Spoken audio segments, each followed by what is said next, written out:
That time, everybody busy with Merdeka. India, Merdeka, Pakistan, also everybody. Okay, Indonesia, that's all, including Singapore. During that time, it's very simple. We're not anti-British. We don't want British. We want to organize ourselves. But we also don't know how to organize.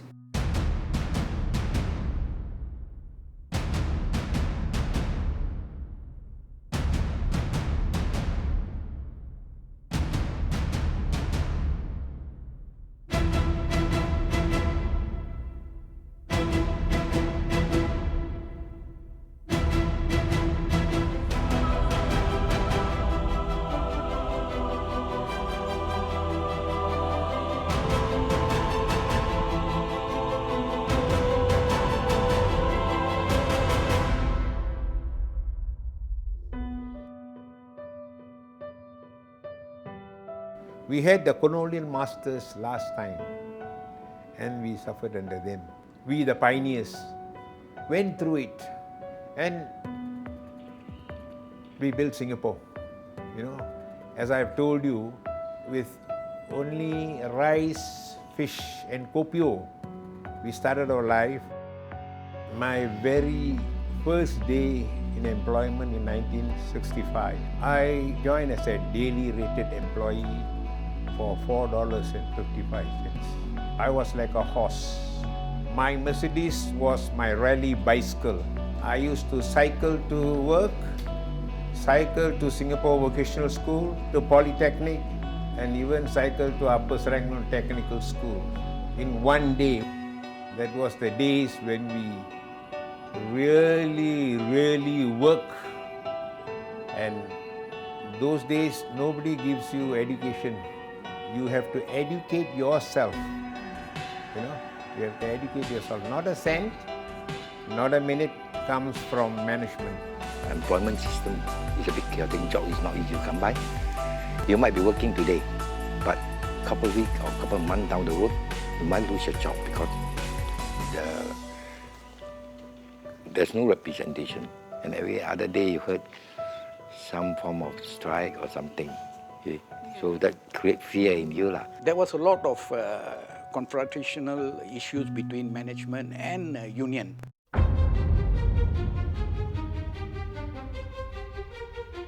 That day was very surprising. I was staying in the quarters, and when I opened the door, I came out.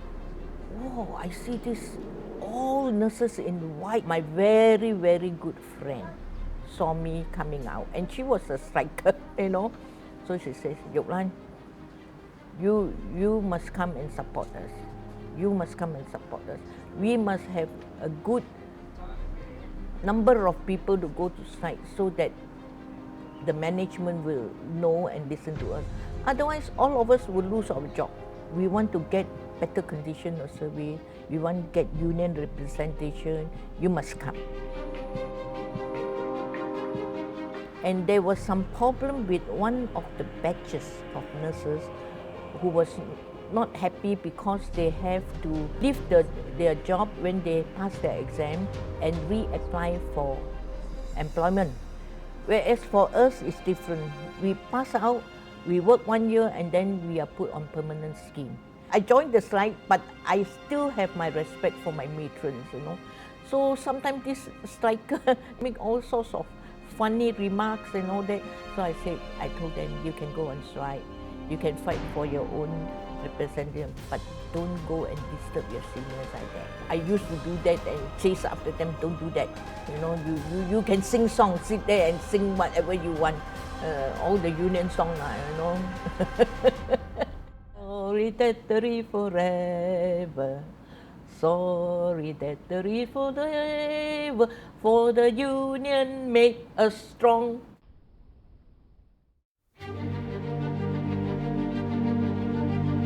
Why don't talk about linen? Why must we talk about linen? I'm talking about workers. I don't care about linen or what. If linen can give me, the workers, more pay, maybe I expect them. But I don't want to become the communist. The staff or Bin Siong from Middle Road, come and see me. Also, they are also very clever. I think they are also very clever to see people. So they're very polite, ask me and so on. In other, they want me to ship to that side. I say, I working for people, for the poor people. I not working for me. I remember the incident, Prime Minister came down to the picket point and see us, very angry. He says, don't act like a communist, or are you communist or something like that, you know. Actually, we don't even understand what is communist. We also had meeting with PM then was Lee Kuan Yew. And at the last moment, they agreed to bring our case to arbitration. That's how we ended the strike. That was a point that I really draw to my attention. There is a body called the union that represent workers. Most of the time, nurses are very shy people. And I felt that this is the time there I can speak on behalf of my fellow colleagues. My colleague was being victimized by their peers. So my senior, who is a union leader, took up the matters, and the case was resolved amicably. And I felt that yes, it's good that if we can contribute back to the union in the sense that rather than the poor guy had to lose a job, and job is not that easy to come by. So when I was approached to go into elections, I said, okay, I'm prepared to. My passion is to help people as far as I can. Some people are calling me mafia. No, it is not mafia. It is not the type of a mafia. This is a modern type of a one where you fight for the good thing for the nation and the people. We are young, we are idealistic, and we want to be able to help, to contribute, and to make a bit of a difference to what we believe in.